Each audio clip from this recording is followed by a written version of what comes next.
Welcome, folks. My name is Jeff Cockrell, and welcome to the Opportunity Chart. This is a powerful, powerful tool that salespeople can use to ensure that they are strategically investing their time, making sure that we serve our customers at the highest level, make the most money for ourselves, deliver the most value for our organization, and ultimately feel really good about where we're putting our time.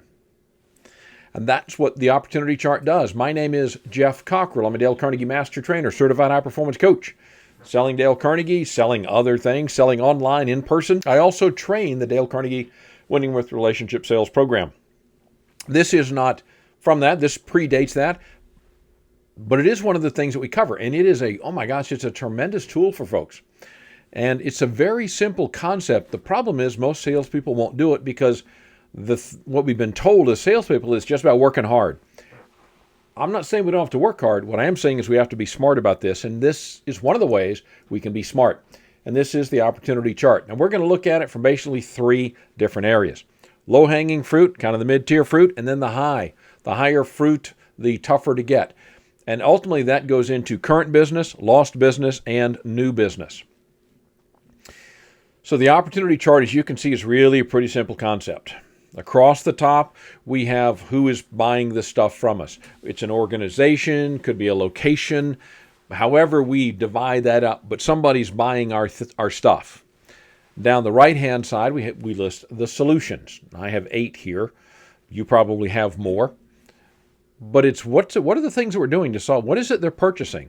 Are they buying the Dale Carnegie course? Are they buying a pre-engineered metal building? Are they buying transmission repair? Are they buying a subscription service for vitamins being delivered? They're buying something. Whatever that solution is that they're purchasing, that's what goes in that column. So once we have that, now we have an intersection of our customers and what they're purchasing. And when we're looking at our current customers, first thing we ought to identify is what are they currently buying now? They're buying this on a regular basis.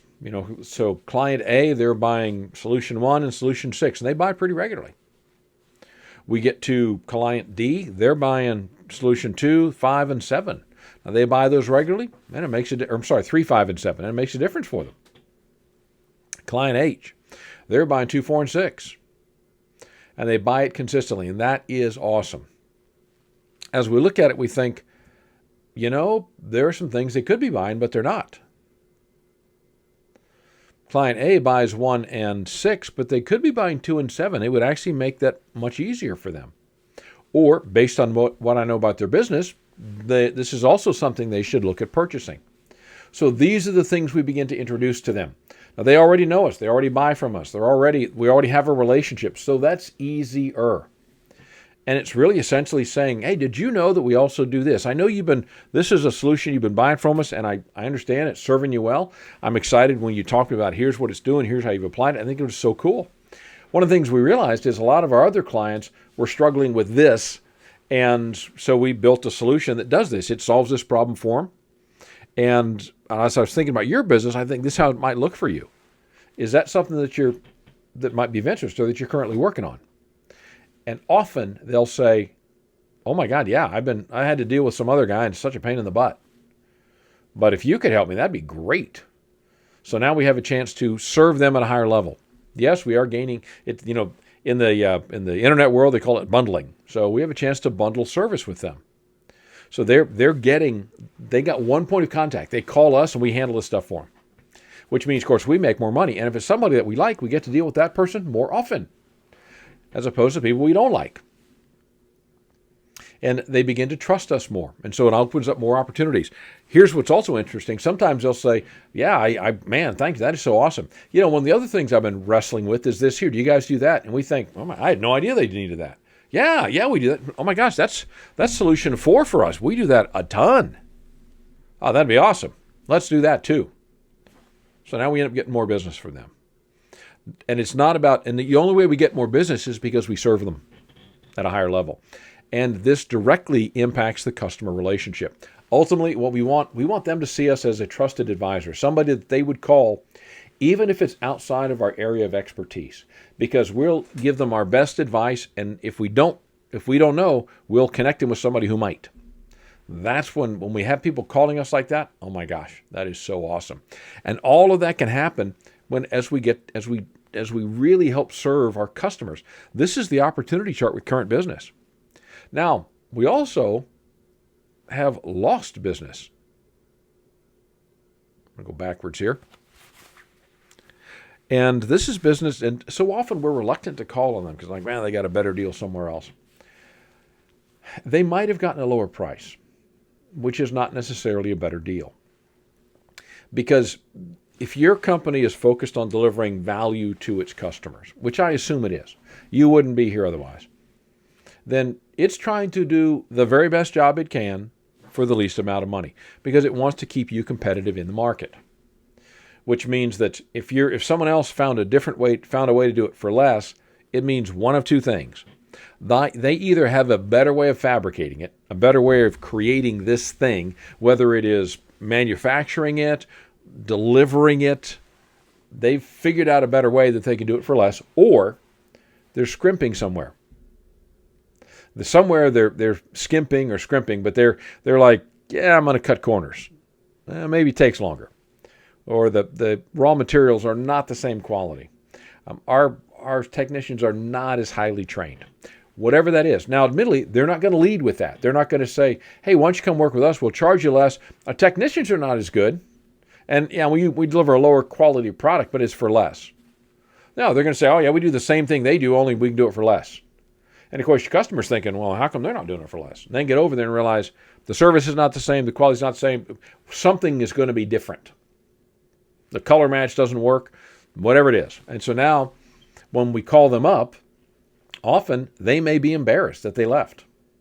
Well, not often, but sometimes they may be embarrassed that they left. Other times they're like, well, I'm so busy doing my other stuff, I just don't think about going back to them. So we call them up and say, hey, listen, I noticed you went,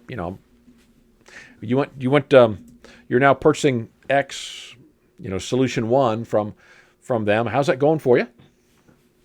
Well, yeah, it's going okay.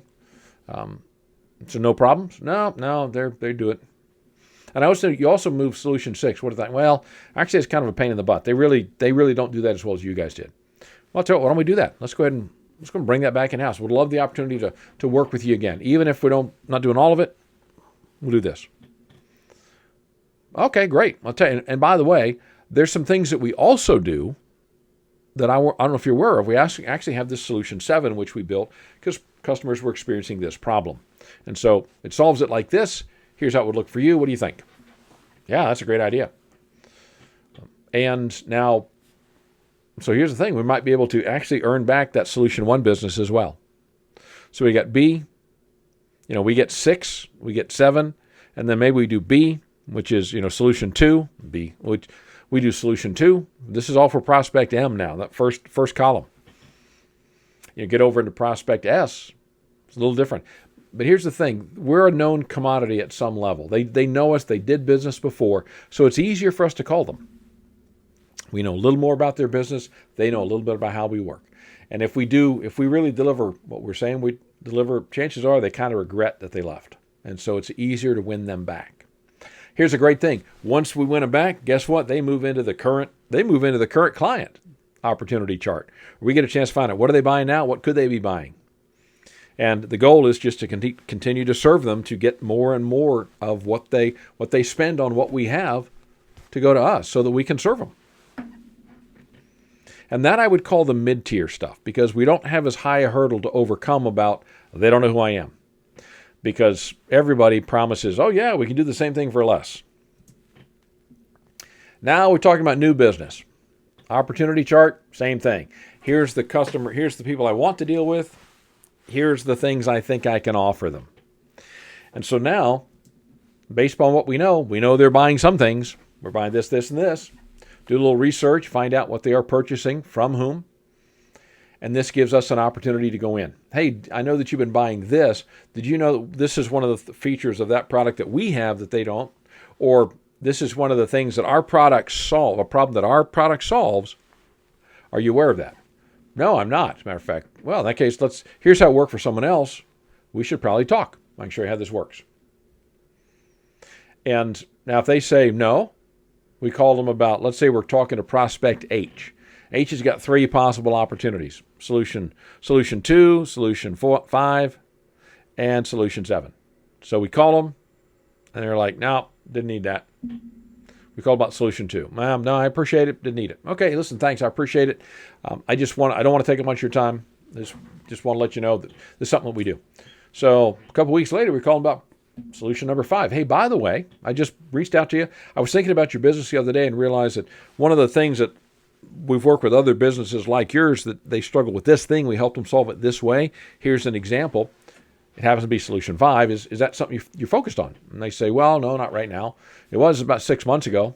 Well, darn it. Now keep us in mind for the next time. Hey, so I'll give you a call back if I think of anything else. 2-3 weeks later, we called about solution number 7. Hey, by the way, and they say, yeah, that is. Son of a gun. Awesome.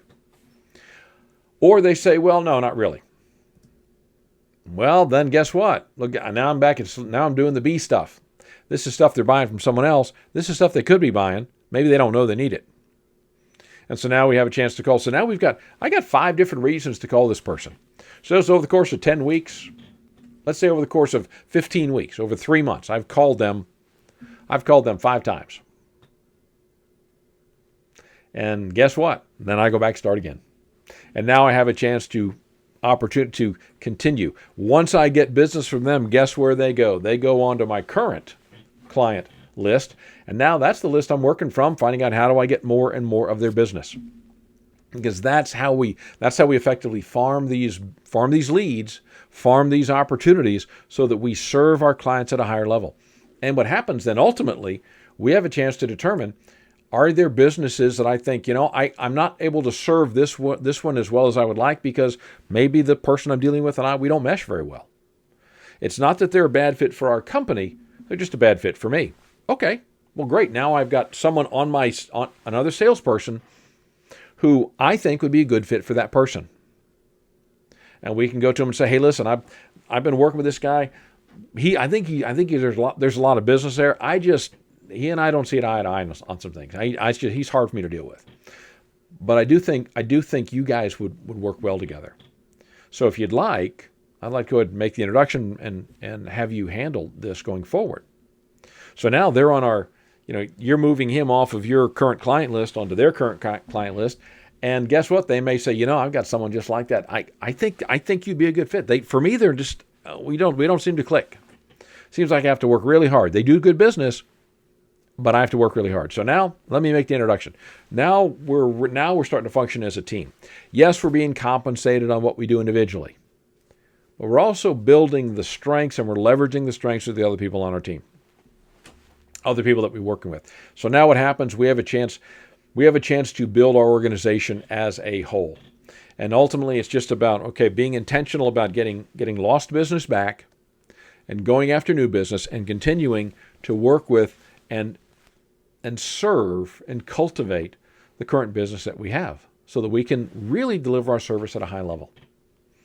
And the challenge now is going out and doing it. So here's my challenge for you.